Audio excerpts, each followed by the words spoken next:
আমি এই দেশে, এই গ্রামে, এই এলাকায় জন্মগ্রহণ করে মানুষের সাথে চলে যতটুক চলেছি, বুঝেছি।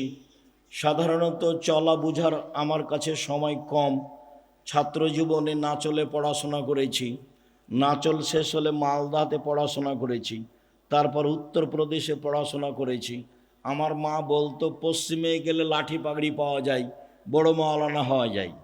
এটা যে আমার মা কি বুঝলেন, পশ্চিমে গেলে বড় মাওলানা হওয়া যায়, লাঠি পাগড়ি পাওয়া যায়। আবদুল্লাহ বিন ফজল রাহেমাহুল্লাহ এসেছেন আমাদের দেবীনগর মাদ্রাসায় বক্তব্য দিতে। তা আমার মা আমাকে কোলে নিয়ে বলছেন এই কথা। আমার মা পরবর্তীতে নকল করেন যেভাবে, তাতে আমার মায়ের ধ্যান ধারণা ছিল এই, ফকিরকে ভিক্ষে দিলে দোয়া করার জন্য বলতেন, যেটাই তার বুঝ আসুক। খুব শক্ত ছিলেন পড়ানোর ব্যাপারে, খুব শক্ত, যা অনেক দিন বলেছি। একদিন দিন 12টা 12:30 পর্যন্ত নদীতে হেলেছি, সাঁতার দিয়েছি, আজকে যাব না নাচল সেই জন্য। তো এখন 12টার দিকে এসেছি, তো মা বলছে খেয়ে নিয়ে বের হ, আজকে যাব না। যেতেই হবে, আজকে যাব না, যেতেই হবে। বলে তাহলে ভাত খাবো না। বলে খাস না, যা। তো আমি না খেয়ে উঠে গেলাম, ব্যাগটা হাতে নিয়ে এখন বের হচ্ছি। বলে টাকা নিয়ে যা। বলে টাকা নিব না। তো নিস না, যা। তো আমি তো না খেয়ে টাকা ছাড়াই বাড়ি থেকে বের হয়ে গেলাম। মা তো আমার নরম হলো না। ও তো ঠিক কথাই 5 বছরের জন্য পাঠিয়েছিল, 5 বছর আগে দেশে আসবি না। তো 5 বছর 3 বছর পার হয়ে আমি চলে এসেছি। এখন বাড়িতে ঢুকতেই আঁচল দিয়ে আমার মা মুখটা মুছে একটু বলে না যে কেমন আছিস, কেমন ছিলি। বলছে যে আরও যে 2 বছর বাকি আছে, আলিকে নাই। এইটা প্রথম কথা। আর দ্বিতীয় কথা, মৌলানা রেজাউল্লাহর জামাই সাইদুর রহমান কেন তো ডাক ছিল তো শুনাই। এটা হলো আমার মায়ের দ্বিতীয় কথা। যে আমি যে কিভাবে আসলাম সে বিষয়ে আমার মা কিছু বললেন না, বললেন যে আরো 2 বছর বাকি আছে, আলিগে নাই। সম্মানিত দিনী ভাই বোন, আমি জন্মভূমি হিসেবে আচরণ চালচলন খুব ভালো বুঝি, অন্যান্য জেলার বুঝি, পৃথিবীর বিভিন্ন দেশেরও পাড়াই মোটামুটি অবগত। দেশ বিদেশের পৃথিবীর বিভিন্ন দেশে ঘুরে আমি কিছুটা আঁচ করি চালচলন, দেশেরও করি, জন্মভূমিরও করি চালচলন। চলেন আজকের আলোচনায় চালচলনে বলতে যাই, পৃথিবীতে বিচারের মাঠে মানুষের পাপ নাকি ওজন হবে। এই ছেলে, ওই যে ওখানে মেয়েগুলো হইচই করছে, গল্প করছে, তোমরা শোনো না? যাও দেখো, যারা দায়িত্ব পালন করছে দেখো, ওর গল্প শুনতে এসেছি আমরা। তুমি মহিলা মানুষ, একটু শরম করো না কেন? কথা বলো কেন? আর একজন যদি তোমার গায়ের উপরে, মাথার উপরে চড়ে চলে যায়, তুমি মুখ খুলবা না? যাকো, দেবীনগরের দিগাড়ে বাস করে একবারে মানুষ অমানুষ হয়ে গেছো, পশু প্রাণী হয়ে গেছো। তুমি বেটি ছেলে মানুষ, মুখ খোলো কেন? মুখখান বন্ধ রাখো। তোমার জন্য এসেছি। জাতির যদি রাস্তাঘাট করে দিতে না পারি, জাতির যদি স্কুল কলেজ করে দিতে না পারি, জাতিকে চূড়ান্ত সঠিক ধর্ম দিতে পারবো ইনশাল্লাহ। ধর্মের ব্যাপারে জাতিকে ফাঁকি দিয়ে পরকাল হারাতে রাজি নই। এই জিম্মেদারি নিনি। 90 সাল থেকে বলে আসছি একই কথা, কোনো দিন কোনো ভাষা পরিবর্তন করা লাগেনি, এই ভাবি আছে।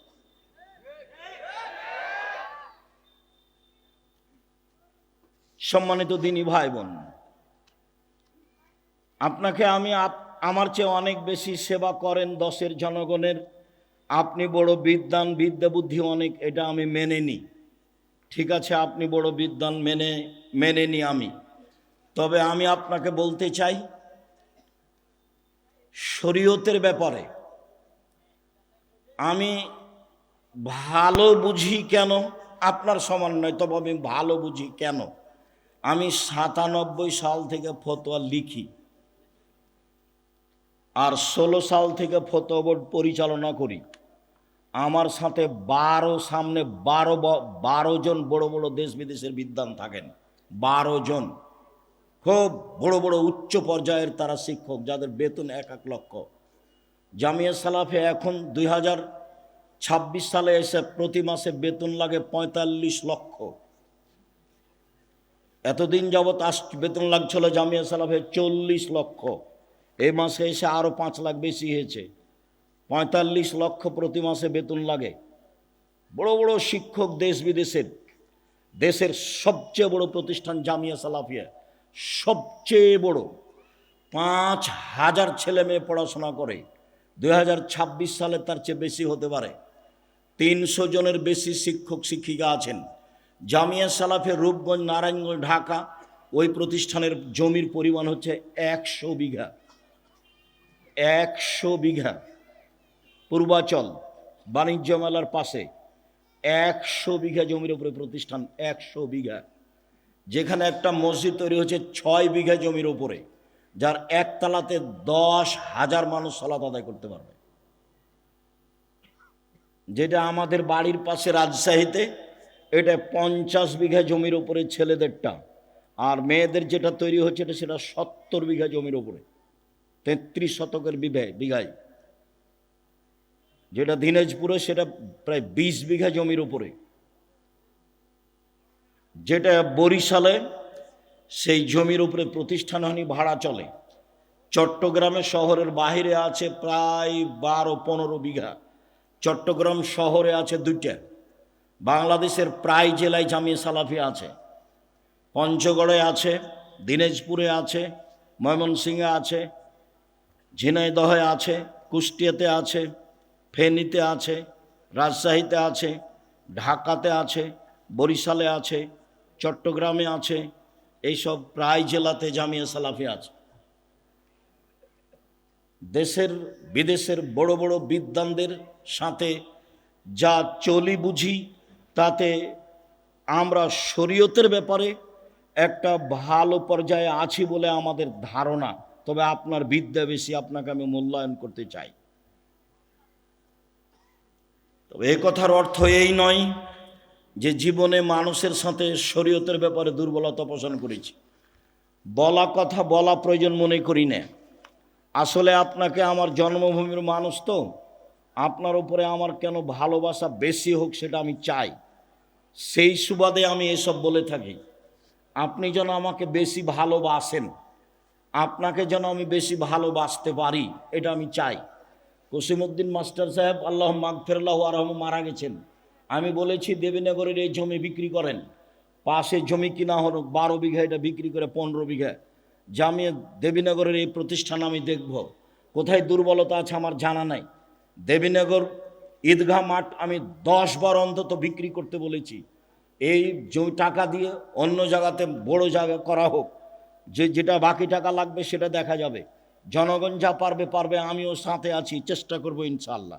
আমার কিছু দুর্বলতা ঘাটতি আছে, তা আমি কোনো দিন প্রকাশ করিনি। আমি আপনার সাথে থেকে জন্মভূমির সব কিছু আগাতে চেয়েছি। জন্মভূমির সাথ দেয়নি কেন তা আমি বলতে পারবো না। জন্মভূমির সাথ না দিলে আমাকে জোর করে কিছু করে অপমান হতে হবে, সেটা আমি চাইনি। তবে দেশের জনগণের জাতির খিদমত করে। এই ছেলে, কথা বলছো কেন? এই তোমরা দায়িত্ব পালন করো, এরা কথা বলছে কেন? দেখো। সম্মানিত দিনী ভাই বোন, এই ছেলে কে আছো এখানে, এটা খুলে নাও তো এটা। সম্মানিত দিনী ভাই বোন, আমি আপনার খুব কাছে থেকে শরীয়তের যেটা সঠিক পথ সেটা বলতে চাই। যেটাতে পরকাল টিকবে, যেটাতে জান্নাত পাওয়া যাবে, যেটাতে জাহান্নাম থেকে বাঁচা যাবে, সেটা আমি বলতে চাই, সেটা মানতে চাই, সেটা আপনাকে শোনাতে চাই, সেটা আপনাকে মানাতে চাই। এতে আমার ব্যক্তিগত কোনো স্বার্থ নেই। আমি 90 সাল থেকে বক্তৃতা দিই। আজ কত বছর চলছে? 36 বছর চলছে। 36 বছর আমি কোনোদিন মানুষের কাছে পথ খরচ পাথেও যাইনি। তাতে আমি বক্তব্য বলেছি। কেউ যদি কোনোদিন প্রমাণ করে দিতে পারে যে আব্দুর রাজ্জাক সাহেব পথ খরচ পাথেও চেয়েছিল, প্রমাণ হয়ে গেলে সেদিন থেকে আমি আব্দুর রাজ্জাক বিন ইউসুফ জাতির সামনে যাব না। মানুষের কাছে আমি কোনোদিন টাকা পয়সার কথা বলিনি। আমি ওই জিম্মেদারি পালন করি না। আলহামদুলিল্লাহ দেখি টাকা পয়সা সব পিছনে ঘুরে। আমি কোনোদিন কোনো কাজ পরিকল্পনা করে নিইনি। আমি পিস টিভিতে বক্তব্য দিতে গেছি, আমার পরিকল্পনায় নয়। রূপগঞ্জ নারায়ণগঞ্জ ঢাকায় 100 বিঘার প্রতিষ্ঠানে প্রতিষ্ঠান 100 বিঘা জমির উপরে আমার পরিকল্পনাতে নয়। রাজশাহীতে ডাঙ্গিপাড়ায় আমার পরিকল্পনাতে নয়। মানুষ আমার উপরে জোর করে চাপিয়ে দিয়েছে। বুদ্ধি দিয়ে যদি রুজি হতো, আমি আব্দুর রাজ্জাক বিন ইউসুফ আমার রুজি হতো না। আল্লাহ বুদ্ধি দিয়ে রুজি দেয় না, যাকে যেভাবে আল্লাহ ইচ্ছা করে তাকে সেভাবে রুজি দেয়। এটা আমার গ্রামবাসী বুঝে, আমার জন্মভূমির লোকেরা বুঝে, আমার ক্লাসমেটরা খুব ভালোই বুঝে।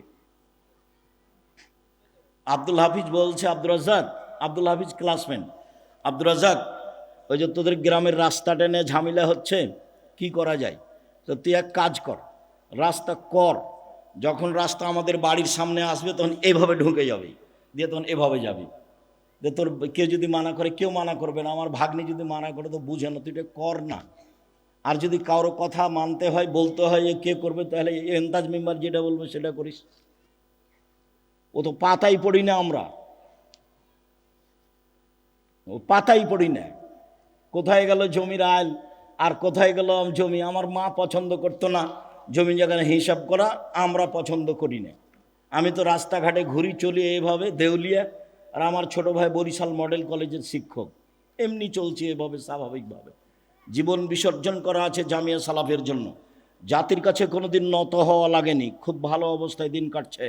আমি এইগুলো বলে আপনাকে বলতে চাচ্ছি, আমি আপনার দিনী ভাই, আমি আপনার দিনী ছেলে। আপনি আমার মা, আপনি আমার চাচি, আপনি আমার বোন, আপনি আমার ভাই।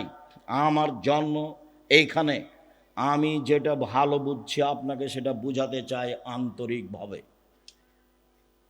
আপনি ধর্মের নামে কিছু করে পরকাল হারিয়ে দেন, সেটা আমি চাইনি। আপনি আমার দিনী বোন, হিংসা করে এদিকে চললেন, আব্দুর রাজ্জাক সাহেব আসছেন, তার বক্তব্য শুনে কি হবে?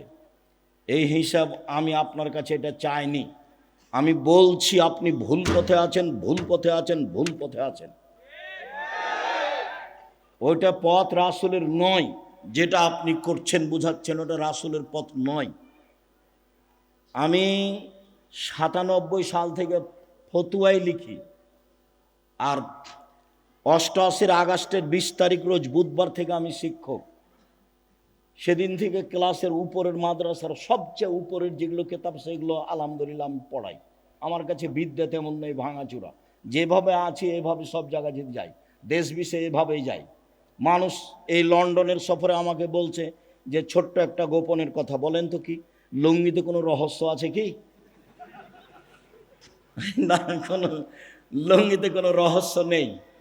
তা আপনি লন্ডনে এসেছেন লুঙ্গি পরে, বিমান থেকে নামছেন লুঙ্গি পরে ঘুরছেন, এটা কেমনে মানাই? এটাতে কোনো রহস্য আছে? বলে কোনো রহস্য না, আমাকে ভালো লাগে। কোনো পোশাক দিয়ে, কোনো কলা কৌশল দিয়ে আমি সম্মান কিনতে চাইনি। খুব বিশ্বাস কাজ করে, সম্মান উপরে আছে। বিশ্বাস করেন, বুদ্ধি দিয়ে যদি রুজি হতো, আমি আব্দুর রাজ্জাক বিন ইউসুফ তারে রুজি পেতাম না। রুজি বুদ্ধি দিয়ে হয় না, উপরে যেভাবে ফয়সালা করে রেখেছে সেভাবে রুজি হয়, এটা আমি বিশ্বাস করি। কৌশল দিয়ে রাজশাহী ডাঙ্গিপাড়ায় 50 বিঘা জমির উপরে প্রতিষ্ঠান হতে পারে না। মসজিদটা 90% জমির উপরে। ডাঙ্গিপাড়া রাজশাহীর মসজিদটা কত শতকের উপরে? 90%। 3000 মানুষ এক স্তরে একবার সালাত আদায় করতে পারে, তার 4 তলা মসজিদ। বিশ্বাস করেন, কৌশল দিয়ে নয় এগুলো। রূপগঞ্জে, ঢাকায় এত জমি, এগুলো কৌশল দিয়ে নয়। কৌশল দিয়ে নয়, বুদ্ধি দিয়ে নয়, চিন্তা ভাবনা দিয়ে নয়। চিন্তা ভাবনাই তো আমি বুঝতে পারি না। আমি বুঝতে পারি যে আপনি ভুল পথে আছেন, এটা রাসূলের পথ নয়। আমাকে বলছে সুলতানগঞ্জে আমার প্রায় 8 বছর 9 বছরের সিনিয়র, যখন আমরা না চলে পড়তে গেলাম তখন ওরা পড়া শেষ করলেন।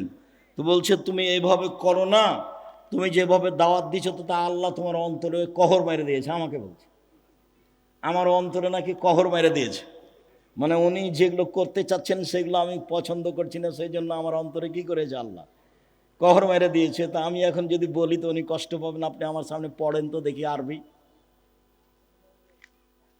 আপনি যে বললেন যে আমার অন্তরে কহর মেরে দিয়েছে, তো আমি আর এটা বললাম না। ভাইজান, আল্লাহ যেন কহরটা দূর করে দেয়। মাওলানা আহমদুল্লাহ খুব বড় আলেম, বুখারি পড়া, হয়তো মারা গেছেন, ইন্ডিয়ার মানুষ, চাঁপাইনবাবগঞ্জে বাড়ি ছিল। তো দেখতে গেছি শেষের কালে, তো বলছে আমি আব্দুর রাজ্জাক বিন ইউসুফ আপনাকে দেখতে এসেছি। কোন আব্দুর রাজ্জাক? কোন আব্দুর রাজ্জাক? যে জাল জয়ীফ হাদিস লেখে, যে জাল জয়ীফ হাদিস লেখে। জি। তো হাদিস আবার জাল জয়ীফ হয় নাকি? হাদিস আবার জাল জয়ীফ হয় নাকি? হাদিস সব সহি, হাদিস সব সহি।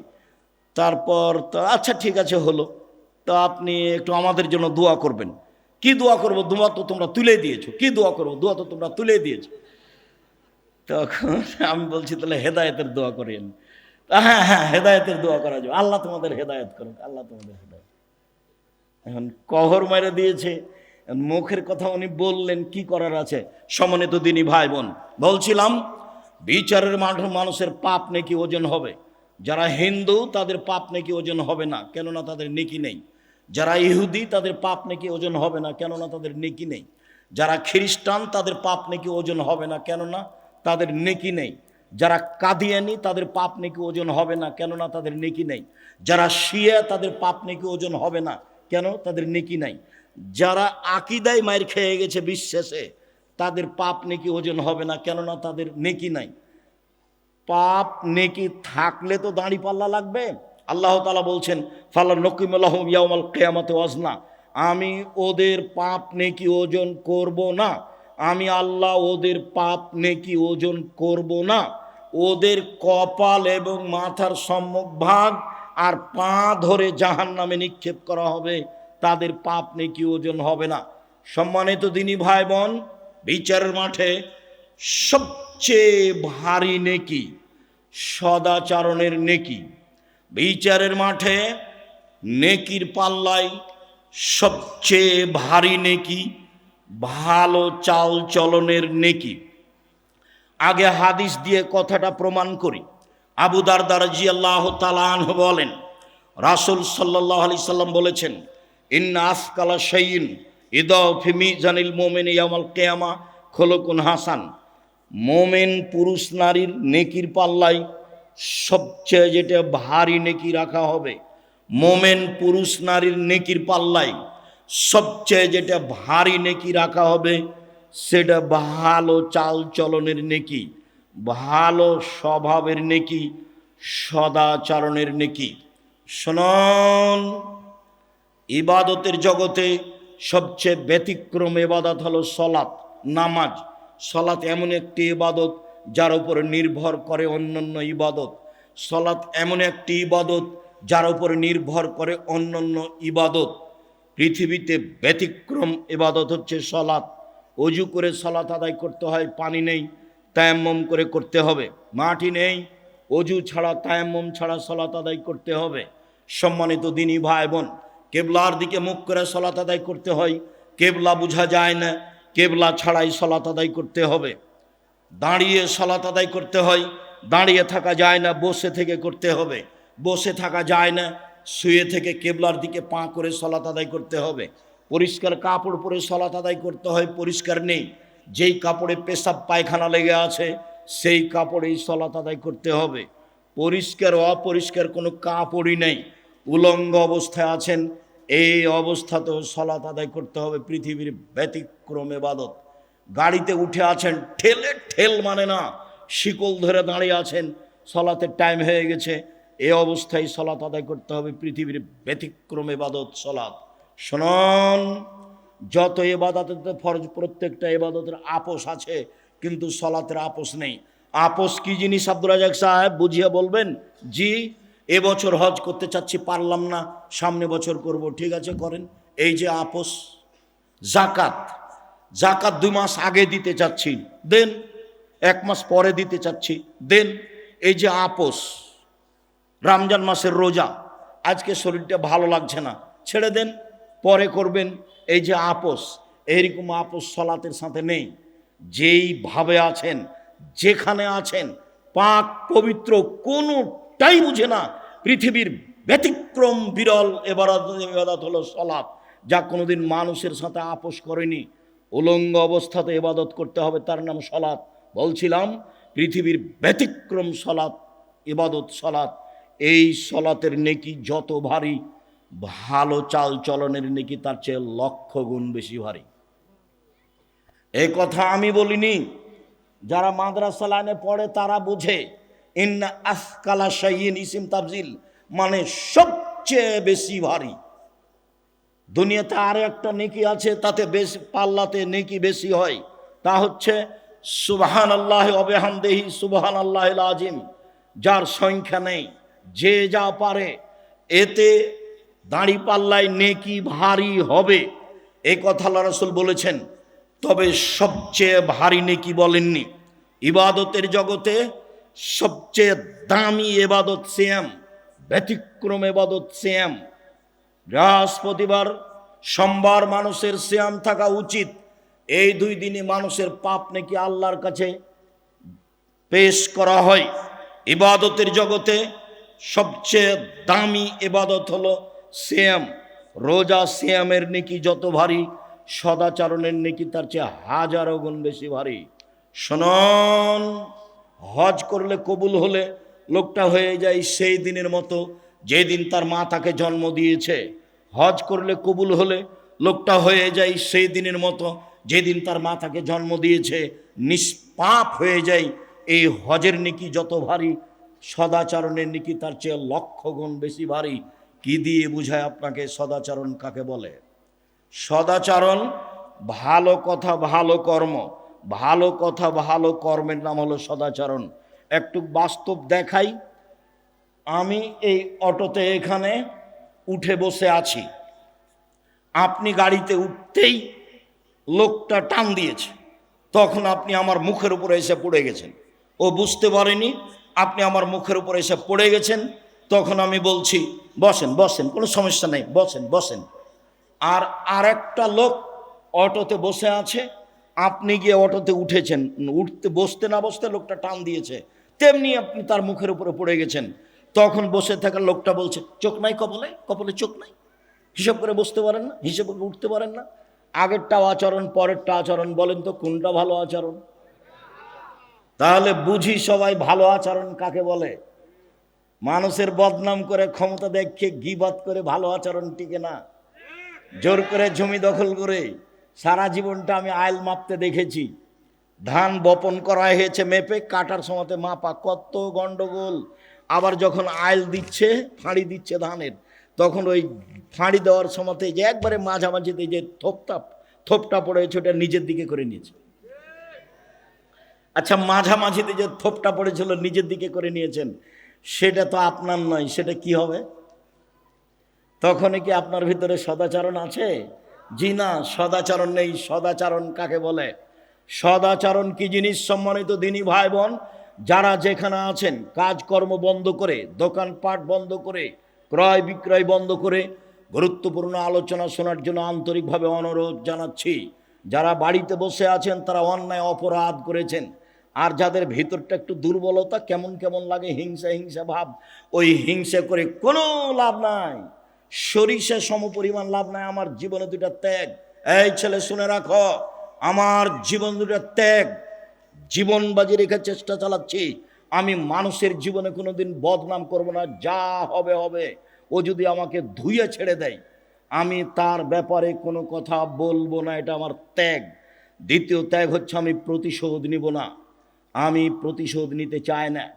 মোবাইল রিং হচ্ছে, আমি অন করেছি, অন করে গালি দেওয়া শুরু করছে। অনেক সময় মা থেকে শুরু করে, অনেক সময় বোন থেকে শুরু করে, অনেক সময় দেশের ভাষা দিয়ে শুরু করে। দিতে দিতে যখন থেমে যাই, তখন আমি আবার রিং দিয়ে বলি ভাইজান কোনো গালি বাকি ছিল মনে হয়, মোবাইলে মনে হয় টাকা শেষ হয়ে গেছে, যদি আরও কিছু থাকে গালি দিয়ে নেন। অথচ গালি আমার মা দিয়ে শুরু করেছে, আমি তার উত্তর দেওয়া প্রয়োজন মনে করিনি। ধুয়ে ছেড়ে দিলাম, আপনার নামটা আমি মুখে নিব না, যা হবে হবে। জীবনে কোনোদিন প্রতিশোধ নিব না। সিলেট সোনাম ফেন্সিগঞ্জের ওসি আমাকে বলছে, আব্দুর রাজ্জাক সাহেব সিগনেচার করেন না, মামলা আমি চালাবো, আপনার গাড়ি ভেঙে দেবে, গাড়িতে আঘাত করবে, মানে আমি ওসি, আমি আপনার মামলা চালাবো। আমি বলছি ওসি সাহেব, আমি মানুষের বিরুদ্ধে মামলা করি না, আমি মামলা করব না। আমি যদি মামলা করি তাহলে আমার মামলা ছোট হয়ে যাবে মানুষের। ও বিচার করতে পারে না? ওও তো বিচার করতে পারে, ও করুক, আমি তো তার ক্ষতি করিনি, সে গাড়িতে এসে আঘাত করবে কেন? আমার বাড়ি তার বাড়ির পাশে নয়। আমার জীবনে আমি কোনোদিন প্রতিশোধ নিই না কারো। আমার জীবনে আমি কোনোদিন কারো বারে মুখ খুলি না, খুলবো না, এটা আমার দৃঢ় প্রতিজ্ঞা। ও যদি আমাকে ধুয়ে ছেড়ে দেয়, তবে আপনাকে আমি বলছি, আপনি আমার দিনী ভাই, আপনি আমার দিনী বোন, আপনি ভুল পথে আছেন, এটা আমার চূড়ান্ত ভিতরে কাজ করে। আমি একদিন নয়, 2 দিন নয়, বহুদিন একই কথা বলেছি আপনাকে সত্য পথে নিয়ে আসার জন্য। আমার গ্রামের আবু ভাই মারা গেছেন, আমার মুখের উপরে বলছে আজকে যে ও তাফসির করলো না, এই তাফসির তোরা জানিস না। বলে কি তাফসির করলো? আরে তোরা ওই তাফসিরই জানিস না। বলেন কি করলে একটু বলবেন তো, কি তাফসির করলো? ওই তাফসিরই তো জানিস না, তোকে কি বলবো? বলেন কিছু। তখন বলছে যে শোন, মুফাসসির সাহেব বলছেন যে আদম আলাইহিস সালাম ঘুম থেকে উঠে দেখছেন, আদম আলাইহিস সালাম হাত বাড়ালেন, সুন্দরী নারীর গায়ে হাত দিবেন, ফেরেশতা বলছেন থামেন। আদম আলাইহিস সালাম বলছেন কেন? ফেরেশতা বলছেন মোহর দিতে হবে। আদম আলাইহিস সালাম বলছেন মোহর আবার কি? তখন ফেরেশতা বলছেন মুহাম্মদ সাল্লাল্লাহু আলাইহি সাল্লামের উপরে 1000 বার দুরূদ পড়ে দিতে হবে। দুঃখিত, পৃথিবীতে সবচেয়ে বড় শিক্ষিত মানুষ হলেন আদম আলাইহিস সালাম। আল্লাহ বলছেন আদমকে আমি সব কিছু শিখিয়ে দিয়েছি। পৃথিবীর ইতিহাসে আদমের চেয়ে বড় শিক্ষিত মানুষ কিয়ামত পর্যন্ত কেউ জন্ম নিবেও না। আমাদের নবীর চেয়ে 1000 গুণ বেশি বিদ্যা তিনি রাখতেন আদম আলাইহিস সালাম। আল্লাহ বলছেন আমি সব বিদ্যা আদমকে শিখিয়ে দিয়েছি। যিনি সব বিদ্যা রাখতেন, নিজের বউ কিভাবে হালাল করতে হবে সেটাই তিনি জানতেন না। বুঝতে পারেননি কথা? একেবারে ডাহা। আমি আমার চাচাতো ভাইয়ের মুখের উপরে বললাম শোনেন, মুফাসসিরকে 80 160 লাঠি পিটাতে হবে। সাধারণ মানুষ মিথ্যা কথা বললে, অপবাদ লাগালে তার জন্য 80 লাঠি, আর নবীর উপরে অপবাদ লাগালে তার জন্য 80 160 লাঠি পিটাতে হবে। তুমি আমার ভাই, তুমি আমার ভাতিজা, তুমি এ দেশের ছেলে, তুমি চোখ দেখিয়ে ভিতরে হিংসে রেখে উল্টা মুখে চলে সফল হতে পারবে না। তুমি মনে রেখো, আমি আব্দুর রাজ্জাক বিন ইউসুফ তোমার গ্রামের মানুষ আমি বলছি। সম্মানিত দিনী ভাই বোন, চলেন এবার দেখি সদাচরণ কাকে বলে। একজন সাহাবী বলেন, সাহাবীগণ আল্লাহর নবীকে জিজ্ঞাসা করলেন, আল্লাহর নবী, মা খায়রু মাতিল ইনসান, মানুষকে যে আল্লাহ নিয়ামত দিয়েছেন তার সবচেয়ে উত্তম কোনটি? 2 হাত আল্লাহর নিয়ামত, 1 হাত নেই যার, তাকে জিজ্ঞাসা করলে বোঝা যাবে 1 হাতের দাম কতটুকু। 2 পায়ের 1 পা নেই যার, তাকে জিজ্ঞাসা করলে বোঝা যাবে নিয়ামত পা কেমন। যত আল্লাহ নিয়ামত দিয়েছে মানুষকে, বাড়ি গাড়ি স্ত্রী আহাল পরিবার, তার সবচেয়ে উত্তম নিয়ামত হলো সদাচরণ। তার সবচেয়ে উত্তম নিয়ামত হলো সদাচরণ। ভালো চাল চলন আছে যার, সব কিছু আছে তার। আব্দুল্লাহ ইবনে আমর রাদিয়াল্লাহু তাআলা আনহু বলেন, রাসূল সাল্লাল্লাহু আলাইহি সাল্লাম বলেছেন, পৃথিবীর মানুষ শুনে রেখো, 4টে জিনিস আছে যার, সব কিছু আছে তার। 4টে জিনিস আছে যার, ইহকাল আছে তার, পরকাল আছে তার। পৃথিবীর মানুষ শুনে রেখো, 4টে জিনিস আছে যার, সব কিছু আছে তার, ইহকাল আছে তার, পরকাল আছে তার। 1, হিফজ আমানাতিন, আমানতের রক্ষা। ক্লাস 10-এ পড়ো তুমি, 50 জন ছাত্র টাকা উঠিয়ে 2 জন ছাত্রকে চাঁপাইনবাবগঞ্জ পাঠানো হয়েছে উপহার কেনার জন্য। উপহারের দাম ছিল 500 টাকা। ওরা 100 টাকার নাস্তা করেছে। নাস্তা করে ওই 100 টাকা এই 500-র মধ্যে লাগিয়ে দিয়ে ওই জিনিসগুলির দাম 600 টাকা করেছে। বলেন তো তার কাছে কি আমানত রক্ষা পেয়েছে? আমানত নেই যার, কোনো কিছু নেই তার। 2, হুসনু খালিকাতিন, ভালো চাল চলন যার, ইহকাল তার। ভালো আচরণ যার, পরকাল তার। ভালো চাল চলন যার, সব কিছু তার। 3, সিদক হাদিসিন, সত্য কথা যার, সব কিছু তার। 4, ইফাতুন ফি তুমাতিন, বৈধ রুচি যার, সব কিছু তার, ইহকাল তার, পরকাল তার। সম্মানিত দিনী ভাই বোন, বলছিলাম সদাচরণ। নওয়াস ইবনে সামান রাদিয়াল্লাহু তাআলা আনহু বলেন, একদা আমি আল্লাহ রাসূলকে জিজ্ঞাসা করলাম, আল্লাহর নবী, মাল বিররু আল ইসম, পাপ কাকে বলে, নেকি কাকে বলে, একটু বলেন। আল্লাহর নবী বলেন, তো পাপ কাকে বলে, নেকি কাকে বলে? আপনি একটু ভালো করে বুঝেন। জিজ্ঞাসা হচ্ছে পাপ কি জিনিস আর নেকি কি জিনিস। আল্লাহ রাসূল উত্তরে বললেন, আল বিররু হুসনুল খুলুক, নেকি হলো ভালো চাল চলন। কই, তিনি তো বললেন না নেকি হলো হজ, তিনি তো বললেন না নেকি হলো তাহাজ্জুদ, তিনি তো বললেন না নেকি হলো সিয়াম রোজা। জিজ্ঞাসা করা হলো, আল্লাহর নবী নেকি কি জিনিস? আল্লাহর নবী উত্তরে বললেন, ভালো চাল চলন হলো নেকি। নেকি বলতে ভালো চাল চলনকে বোঝানো হয়। সম্মানিত দিনী ভাই বোন, সদাচরণ এমন একটা জিনিস যা দিয়ে সবচেয়ে দামি জান্নাত পাওয়া যায়। সদাচরণ এমন একটা জিনিস যা দিয়ে সবচেয়ে দামি জান্নাত পাওয়া যায়। এই ছেলে, বসো একটু, ধৈর্যের পরিচয় দাও। গাড়ি অ্যাক্সিডেন্ট হয়েছিল, এই কথাই ঠিক। গাড়ির বাস্তবতা খুবই খারাপ। ড্রাইভার খুব জোরে গাড়ি চালাচ্ছিল, সময়ে পৌঁছিবে সেজন্য। হঠাৎ করে হাইওয়ে রাস্তাতে বাম দিক থেকে একটা লোক হয়তোবা খেয়াল করেনি নাকি, বাম দিক থেকে ডান দিকে গেছে। যেই সময়ে গেছে 2-3 সেকেন্ডের মধ্যে গাড়ি যে তার সাথে ধাক্কা লেগেছে। গাড়ি ধাক্কা লেগে গাড়ির বড় ধরনের ক্ষতি হয়েছে। এই পর্যন্ত আল্লাহ একেবারে নিরাপদে রেখেছেন। ভাগ্যে কি আছে আমার জানা নেই, আল্লাহই ভালো জানে। আল্লাহর লাখো শুকরিয়া আদায় করি, সিজদা করে শুকরিয়া আদায় করি। আমার জন্মভূমিতে আমি আসতে পেরেছি। কালকের যা ঘটনা ছিল তাতে আসার কোনো পরিবেশ ছিল না। আমি তোমার শুকরিয়া আদায় করি। সর্বশক্তিমান তুমি, তোমাকে আমি বিশ্বাস করি তুমি সর্বশক্তিমান।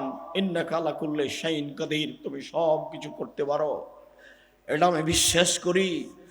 আমি আব্দুর রাজ্জাক বিন ইউসুফ, আমার বিদ্যা বুদ্ধি দিয়ে আমি কোনো কাজ করি না, তোমার বিশেষ রহমতে কাজ করি, এটা আমার বিশ্বাস কাজ করে। 2013 সালের 24শে আগস্ট রোজ মঙ্গলবার 11টার সময় জামিয়া সালাফি হাঁটাবো, বীর হাঁটাবো, রূপগঞ্জ, নারায়ণগঞ্জ, ঢাকা। কাঁঠাল গাছের নিচে বলেছিলাম আমার হাতে টাকা নেই, এ কথাও সত্য। এখানে প্রতিষ্ঠান গড়বে, এ কথাও সত্য। গড়বেই গড়বে, কিভাবে গড়বে তা আমি জানি না, নিশ্চিত গড়বে, অবধারিত গড়বে, গড়বেই গড়বে, ইনশাআল্লাহ গড়বে। সেই প্রতিষ্ঠান অবস্থান করে 100 বিঘা জমির উপরে। কাজে আমি খুব বিশ্বাস করি তোমার রহমতে বেঁচে আছি, তোমার কাছে জোরালো দাবি রাখছি, ভুল ত্রুটি দিয়ে যেন জামে সালাফের ক্ষতি না হয়। তুমি আমার একটা কথা শোনো, তুমি জামিয়া সালাফিকে কবুল করো, যা দিয়ে জাতি তোমাকে চিনবে, যা দিয়ে জাতি তোমাকে মানবে। আমার ভুল ত্রুটির কারণে জামিয়া সালাফের ক্ষতি করো না। তুমি আমার একটা কথা শোনো, আমার মনে বড় সাধ, এই দেশের ছেলে মেয়ে জামিয়া সালাফের মাধ্যমে বাংলা, ইংরেজি, আরবি উন্নত মানের শিক্ষা অর্জন করে জাতির বিরুদ্ধে লড়বে, মুখে কলমে মিডিয়ায়। সেভাবে দিন কাটাচ্ছি। জামিয়া সালাফিয়ার সাথে 110টি মাদ্রাসার সম্পর্ক আছে। জামিয়া সালাফের অধীনে এখন 700 মক্তব চলে। কতটি? 700। তেঁতুলিয়া থেকে টেকনাফ পর্যন্ত মক্তব চালার জন্য জামিয়া সালাফি সিদ্ধান্ত নিয়েছে। 2 বছরের মধ্যে 700 মক্তব চলে। 16 থেকে 20,000 পত্রিকা ছাপে। আল ইতেসাম অনলাইন, আল ইতেসাম টিভি আছে, পত্রিকা আছে, কিশলয় পত্রিকা আছে, সালাফে মাজাল্লা পত্রিকা, আরবি পত্রিকা আছে, মাকতাবাতুস সালাফ আছে। কত দিনের খিদমতের ব্যবস্থা আছে জামিয়া সালাফে। এতিম অসহায়দের লালন পালনের ব্যবস্থা আছে। এই জন্য আল্লাহকে বলছি আমার ভুল ত্রুটির জন্য জামিয়া সালাফিয়ার জন্য ক্ষতি না হয়। আর আমি জেনে শুনে সজ্ঞানে কোনো ভুল ত্রুটি করতে রাজি নই। যদি করে ফেলি তুমি আমাকে মাফ করো। আমি একজন সাধারণ মানুষ, তোমার দরবারে ক্ষমা ভিক্ষে চাই। তুমি বড় ক্ষমাশীল, তুমি বড় দয়াশীল, আমি বড় অপরাধী। আমি বড় গুনাহগার, তোমার দরবারে ক্ষমা ভিক্ষা চাই, তোমার দরবারে তাকওয়া সম্মান ভিক্ষা চাই, তুমি কবুল করো। তুমি কবুল করলে কেউ ঠেকাতে পারে না। আল্লাহুম্মা লা মানিয়া লিমা আতাইতা ওয়ালা মুতিয়া লিমা মানাতা। তুমি যা দিবে তা কেউ ঠেকাতে পারে না, তুমি যা দিবে না কেউ তা দিতে পারে না। এইভাবেই তোমাকে বিশ্বাস করি। তোমার নবী মুহাম্মদ সাল্লাল্লাহু আলাইহি সাল্লাম যেভাবে বলেছেন। সম্মানিত দিনী ভাই বোন, সদাচরণে সবচেয়ে দামি জান্নাত পাওয়া যায়।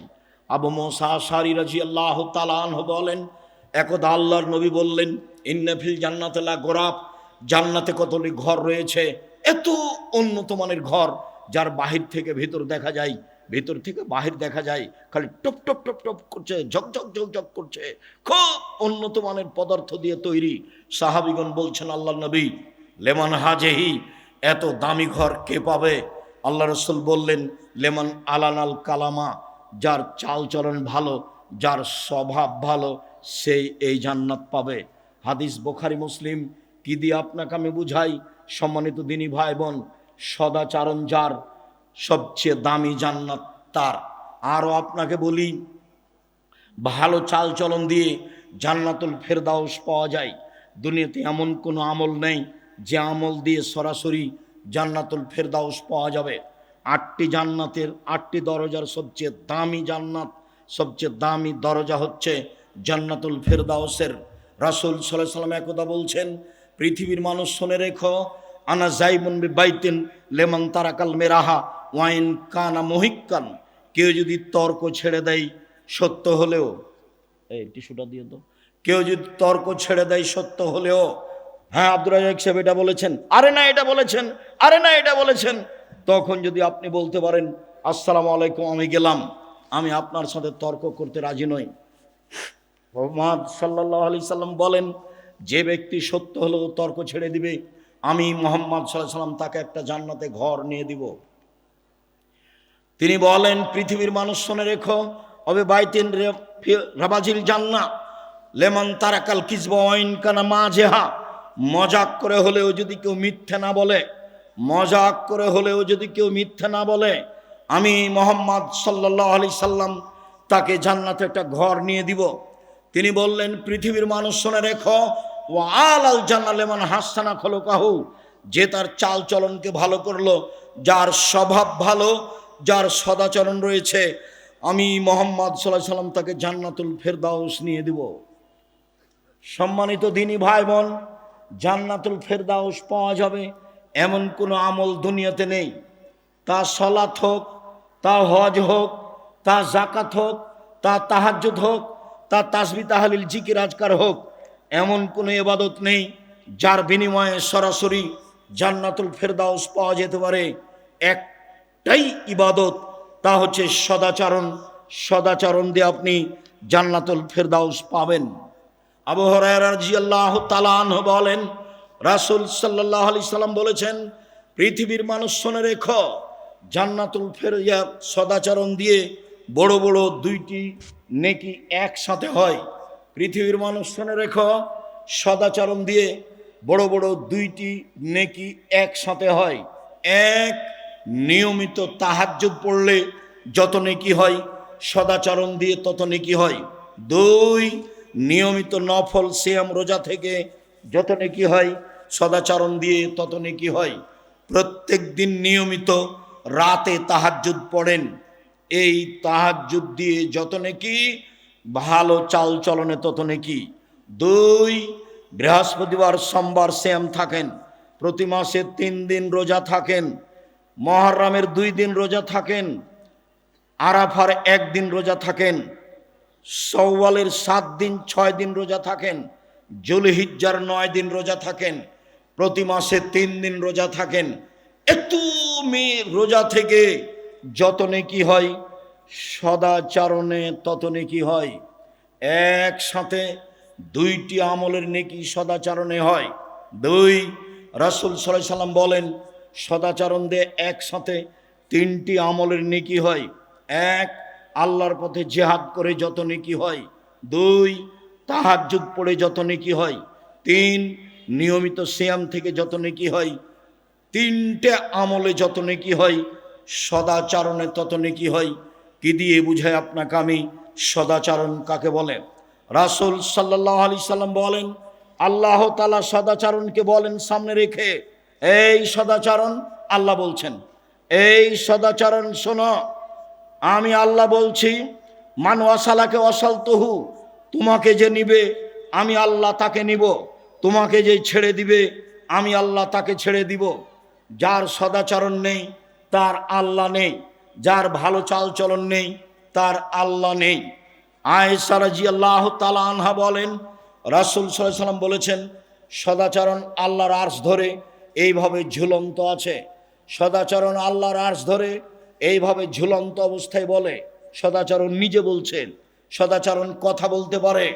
আমি সদাচরণ বলছি, মান অসালানি অসালাহুল্লাহ, আমাকে যে নিবে আল্লাহ তাকে নিবেন। ওমান কাতানি কাতাহুল্লাহ, আমি সদাচরণ, আমাকে যে ছেড়ে দিবে আল্লাহ তাকে ছেড়ে দিবেন। সম্মানিত দিনী ভাই বোন, রাসূল সাল্লাল্লাহু আলাইহি সাল্লাম বলেন, আল মুমিন কাল বুনিয়ান ইয়াসুদ্দু বাযুহু বাযান, সারা পৃথিবীর মুমিন পুরুষ নারী প্রাসাদের মতো। এ দেখেন আল্লাহ রাসূল দেখাচ্ছেন, এই যে আঙ্গুলগুলি আঙ্গুলের ভিতরে ঢুকলো, এইভাবে নির্বাচনে এক ভাই আওয়ামী লীগ আর এক ভাই বিএনপি বা অন্য দলের যদি বুঝতে পারে যে বিপদে পড়েছে, তাহলে বলে ঠিক হয়েছে, ঠিক হয়েছে, উচিত হয়েছে, স্বভাব যেমন তেমন ঠিকই হয়েছে। সেদিন ঝগড়ায়, আমাদের গ্রামের অনেক দিন আগের ঘটনা, দুই ভাই ঝগড়া লেগেছে। ঝগড়া লেগে এক ভাই বলছে, শোন রে, আমি তো বোরিং চলে যাব, আমার ভাগটা এমন একজনের কাছে দিয়ে যাব যে তোকে ঘুতাতে পারে। সদাচরণ কবে বিদায় নিয়েছে? আমাদের গ্রাম ঘরের মহিলারা যখন ঝগড়া লেগে যায়, তখন একবারে বস্তির ভাষায়, সবচেয়ে নিম্ন ভাষায় ঝগড়া করে। ঝগড়া যখন শেষ হয়ে যায়, তখন মহিলাটা বলে, দেখ, জানটা একবারে মনের স্বাদ মিটিয়ে বলেছি, মূলের স্বাদ মিটিয়ে বলেছি। তখন তার কাছে সদাচরণ আছে? ওই তাহাজ্জুদ দিয়ে লাভ হবে না, ওই হজ দিয়ে লাভ হবে না। ঢং ঢং করে গ্রামে ঘুরে বেড়িয়ে মানুষের সাথে ঝগড়াঝাঁটি করে সদাচরণ নিজে থেকে বিদায় করে দিয়ে জান্নাত পাওয়া সহজ নয়। সম্মানিত দিনী ভাই বোন, রাসূল সাল্লাল্লাহু আলাইহি সাল্লাম বলেন, আল মুমিনুনা কারাজুলিন ওয়াহিদ, সারা পৃথিবীর মানুষ একজন, সারা পৃথিবীর মানুষ একজন। ইনিস্তাকারা আসহু ইস্তাকা কুল্লুহু, মাথায় ব্যথা হলে সম্পূর্ণ শরীরে ব্যথা বুঝতে পারে, চোখে ব্যথা হলে সম্পূর্ণ শরীরে ব্যথা বুঝতে পারে। আমি বিপদে পড়েছি, আপনিও বিপদে পড়বেন, আমার পাশে এসে বলবেন, কি হয়েছে, ডাক্তার লাগবে, অ্যাম্বুলেন্স লাগবে, অটো নিয়ে আসবো, এরই নাম হলো সদাচরণ। আপনি যদি বলেন ঠিক হয়েছে, আবার যদি খুশি হয়ে গরু জবাই করেন, তাহলে তো আরো উল্টা কথা হয়ে গেল। আমার চোখের সামনে একজন পরাজয় হয়েছে, তার একজন গরু জবাই করলো, এটা আমার চোখের সামনের ঘটনা। কবে সদাচরণ বিদায় নিয়েছে? দলীয় দাপটে ক্ষমতা দেখিয়ে, জুলুমবাজি করে, অন্যায় অবিরাজ করে, লুটতরাজ করে, রাহাজানি করে, মানুষকে অপমান করে, মানুষকে জেল হাজতে দিয়ে তাহাজ্জুদ পড়ে কোনো লাভ নেই। সম্মানিত দিনী ভাই বোন, আলোচনা লম্বা ছিল, আজকের জন্য এই পর্যন্ত বলে বলছি, সম্মানিত দিনী ভাই বোন, আপনি দাপট দেখিয়ে মানুষকে অপমান করে, মানুষকে খাটো করে তাহাজ্জুদ পড়ে জান্নাত কিনার হিসাব করিয়েন না। এই ছেলে শোনো, তোমাকে বলছি, আজকে সিদ্ধান্ত নাও, কোনোদিন প্রতিশোধ নেব না, কারো যা হবে হবে, কোনোদিন কারো বদনাম করব না, যা হবে হবে, একটু সিদ্ধান্ত নেও না। আমাকে জিজ্ঞাসা করো, আমি তো বেঁচে আছি, বিশ্বাস করো, আমি কোনোদিন কারো ব্যাপারে কোনো কথা বলি না, আমি তো বেঁচে আছি, কোনো সমস্যা আমি বুঝতে পারি না, বরং মনে হচ্ছে যে খুব ভালো পথে আছি এবং ভালো অবস্থায় আছি। সম্মানিত দিনী ভাই বোন, সকল দিনী ভাই বোনকে সদাচরণের উপরে বিস্তারিত আলোচনা টিভিতে থেকে, ইউটিউব থেকে নিয়ে দেখার জন্য অনুরোধ জানিয়ে, যেসব বই পুস্তকগুলি আমাদের আছে সেগুলি সংগ্রহ করার অনুরোধ জানাচ্ছি। বিশেষভাবে উপদেশ বই, বিশেষভাবে আব্দুল্লাহর এই বই, যেটা বলে গেল আল্লাহর পথে যাত্রা।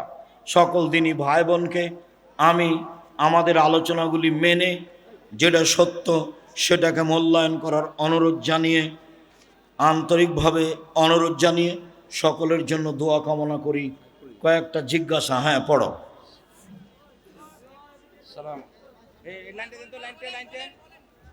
হ্যালো, কয়েকটা জিজ্ঞাসা।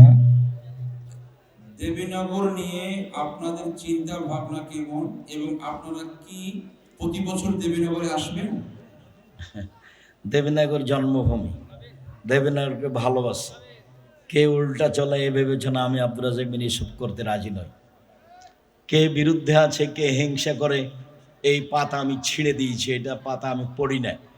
আপনারা যোগাযোগ রাখলে সময়ের গতিতে আমি আসবো ইনশাআল্লাহ। নাতিকে ভাই বলা যাবে কি? নাতিকে, নাতনিকে বুবু, দাদি, ভাই বলাতে কোনো সমস্যা নেই। কেউ যদি বলে থাকে সমস্যা, তাহলে ভুল হয়েছে। আমি নাতিকে ভাই বলি, এর অর্থ ওটা আমার নিজ ভাই নয়, ওটা আমার নাতি। জমিজা আমাকে যদি জিজ্ঞাসা করে আপনারা সহজ আপনার ভাই কয়টা, তা আমি কি আমার নাতির নাম বলবো? তার মানে আমি ওকে নিজ ভাই বলে স্বীকৃতি দিনি, এটা স্নেহ, চলবে, কোনো সমস্যা নেই। বেতুর সালাত তাহাজ্জুদের সময় পড়বে নাকি এশার সময়? বেতের সলাৎ তাহাজ্জুদের সময় পড়বে না এশার সময়? যারা রাতে তাহাজ্জুদ পড়তে ইচ্ছুক তারা বেতের তাহাজ্জুদের পরে পড়বে, এটাই চেষ্টা করবে। আর যদি মনটা এলোমেলো থাকে, উঠবো কি উঠবো না, ঠিক নাই, উঠবো কি উঠবো না, তাহলে এশার সলাতের পরে বেতের পড়ে নেবে। 1 রেখাত 3 রেখাত পড়তে পারে, 1 রেখাত 3 রেখাত পড়তে পারে। জি। খেলাধুলা আয়োজন করার মাধ্যমে কি সমাজ উন্নত হতে পারে ও মাদক নির্মূল হতে পারে? কুল্লুল্লাহ বিনিয়াল হবে বাতিল ফহরা ফওয়া বাতিল, প্রত্যেক খেলায় বাতিল। মাত্র 3টে শরীর চর্চার জন্য, যেখানে কোনো প্রতিবাদ, প্রতিশোধ এবং জুয়া থাকবে না, টাকার হারজিত থাকবে না, সেই শরীর চর্চা জায়েজ। বাকি যত খেলা আছে সব বাতিল। দিবসকে লক্ষ্য করে যত খেলা হয় সব বাতিল, এগুলো জায়েজ নয়। দিবস মানা যেমন শিরক, এইসব খেলায় অংশগ্রহণ করা তেমন গুনার কাজ। জাযাকুমুল্লাহ খাইর। ক্রিকেট খেলায় আর্থিক সহযোগিতাকারী ও সাপোর্টকারীদের ব্যাপারে জানতে চাই। ক্রিকেট খেলাও জায়েজ নয়। শরীর চর্চার জন্য চাই যখন টাকার হারজিত নেই, আর যখন টাকার হারজিত আছে তখন এটা হারাম, তখন এটা জুয়া। 4 শ্রেণীর মানুষ জান্নাতে যাবে না। তার 1 শ্রেণীর মানুষ যারা জুয়াতে অংশগ্রহণ করে, যারা জুয়াতে সাহায্য করায়, যার জান্নাতে যাবে না। টাকার হারজিতে যা খেলা হয়, যেটা খেলা হয় সেটাই জুয়া, সাবধান। ফুটবল, ক্রিকেট, আন্তর্জাতিক খেলা যখন হয় তখন সেটা একবারে কি ওটাকে বলেন, প্রজেক্টর লাগিয়ে দেখা তো বহুদূরের কথা, আর গল্প যেখানে চলে সেখানে বসে দেখা হারাম। বহুদিন থেকে বলছি। 3 শ্রেণীর মানুষ পাপী, বড় পাপী। তার 1 শ্রেণীর মানুষ কেউ কেউ যদি কাউকে বলে, কেউ যদি কাউকে বলে আসো জুয়া খেলি, খেলেনি, খালি বলেছে আসো খেলি, তাহলে তাকে কাফারা দিতে হবে। 10 জন ফকিরকে 100 কেজি করে চাউল দিতে হবে। খেলেনি, খালি বলেছে আসো খেলি, খালি বলেছে, এই জন্য 10 জন ফকিরকে 100 কেজি করে চাউল দিতে হবে, তার নাম জুয়া। সাবধান, আমার জন্মভূমি এটা। তোমরা ছেলেরা খুব সতর্ক থাকো। খারাপটা খারাপই, মোবাইলের ভালোটা নিও না। মোবাইল বাদ দিয়ে ভালো করে পড়াশোনা করো, খুব শক্তভাবে পড়াশোনা করো। আমি তো রাত 2টায় ঘুমাবো, 9টার সময় বাবুর্চি দরজা বন্ধ করে শুয়ে গেল, তখন আমি ভাবছি ওরে সুবহান আল্লাহ, 9টায় ঘুমিয়ে যাওয়া যে কত সুবিধা, কত যে স্বাদ। এখনো রাত 2টায়, রাত 2টা না বাজলে আমি ঘুমাবো না, এটা খুব ত্যাগ ছিল ছাত্র জীবনে। রাত 2টা বাজবে তখন ঘুমাবো, চেষ্টা চালাতে কম করিনি। আমাদের মেধা দুর্বল তো, সেই জন্য ছেঁচড়া মেচড়া করে আছে। চলো। আমি একজন স্কুল পড়ুয়া শিক্ষার্থী। আমার জাতীয় সঙ্গীত না গাইলে আমাদের বাধ্যতা করে। আমি জানি জাতীয় সঙ্গীত গাওয়া শিরক, এখন আমার করণীয় কি? জাতীয় সঙ্গীত শিরক। ঠাকুর বাঙালিদের শত্রু, ঠাকুর মুসলমানের শত্রু, ঠাকুর জাতির শত্রু, ঠাকুর ঢাকা বিশ্ববিদ্যালয়ের শত্রু। ঠাকুর ভারত, বাংলাদেশ, পাকিস্তানের মুসলমান যখন ইংরেজদের হাতে নির্যাতিত, তখন ঠাকুর লন্ডনে মুচ পাকায়। সেই ঠাকুরের গান শিরকি গান আমার ছেলে মেয়ে বলবে, এটা অসম্ভব হতে পারে না। আমার দেহের শ্বাস থাকাকালীন আমি ঠাকুরের গান মানব না, মানিনি। ছেলে মেয়েকে বলতে দিনি, দিব না, দেখি কতদিন ঠিক থাকতে পারি। এটা হতে পারে না। ঠাকুর বলে ও কালিমা তোমার আকাশ, ও কালিমা তোমার বাতাস। আমি বলেছি ঠাকুরের বাবার আকাশ, আজ থেকে না 30 বছর আগে বলেছি। তাই সিলেট কোর্টে আমার নামে আমার বিরুদ্ধে মামলা হলো মানহানির। 5,000 কোটি টাকা মানহানির মামলা, 5,000 কোটি টাকা। আব্দুর রাজ্জাক বিন ইউসুফ ঠাকুরের নিন্দা করেছে। আমি কাঠগড়ায় দাঁড়ালাম, জজ আমাকে বলল, আব্দুর রাজ্জাক সাহেব আপনি কি পিস টিভির আলোচক? আমি বললাম জি। জজ আমাকে বললেন আপনার মামলা খারিজ করে দিলাম। আমি সিলেট সুনামগঞ্জ কোর্টে দাঁড়ালাম, জজ আমাকে দেখে বলছে, আব্দুর রাজ্জাক সাহেব আপনি এই মামলার জন্য এসেছেন তা আমার মনে হয় না। আপনি ঠাকুরের বিরুদ্ধে কথা বলেছেন, সেই জন্য সিলেট সুনামগঞ্জ কোর্টে আপনার 1,000 কোটি টাকা মানহানির মামলা দিয়েছে। আপনার সাথে মামলা নিয়ে কোনো কথা নেই। মামলার নথিটা, এই নথিটা এভাবে উল্টে দিলেন, দিয়ে ওকে বক্তব্য যেগুলো ভালো লাগেনি সেগুলো শোনাতে লাগলেন। 14 মিনিট যাবত ও সব বক্তব্য মুখস্থ করেছে। যেগুলো তাকে ভালো লাগেনি সেগুলো আমাকে একটা একটা করে শোনাচ্ছে। শোনানো যখন শেষ হলো তো আমি খালি হাসছি। আমাকে উকিল বলেছে, আব্দুর রাজ্জাক সাহেব চিরদিন আপনার কথা শুনেছি, আজকে আমার কথা শুনবেন। জজ খুব পাওয়ারফুল জিনিস, আপনি কোনটা বলতে যাবেন মন খারাপ হয়ে যাবে, তখন যেটা বলবে সেটাই হবে। আমার একটা কথা মানবেন, আজকে মুখ খুলবেন না। বলে ঠিক আছে, তাই হলো। আজকে মুখ খোলা হবে না। জজ বলল যে এই আপনার জামিন মঞ্জুর করা হলো, আব্দুর রাজ্জাক সাহেবের সাথে আপনারা কেউ কথা বলবেন না, মানে কেউ যেন আশেপাশে না আসে, হইচই না করে। উনি বললেন এটাই ছিল সিলেট কোর্টের ঘটনা, ওটাই ছিল সিলেট সুনামগঞ্জ কোর্টের ঘটনা। আমি শক্ত হাতে কথা বলে পরিবেশ আমার কোনোদিন দুর্বল দেখিনি, ভালো ছাড়া। আমি ঠাকুরের গান কোনোদিন মানিনি, এখনো মানছি না, কোনোদিন মানব না। যারা বলে তারা মুশরিক, যারা সমর্থন জানায় তারা মুশরিক।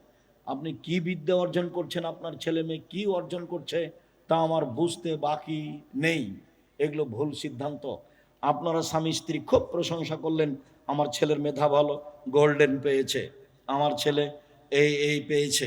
ম্যাট্রিক পরীক্ষার সময় 3 জন মাস্টার ছিল। তারপর বিশ্ববিদ্যালয়ে ভর্তি হওয়ার জন্য সাবজেক্ট প্রতি একটা করে দিয়েছেন প্রাইভেট মাস্টার।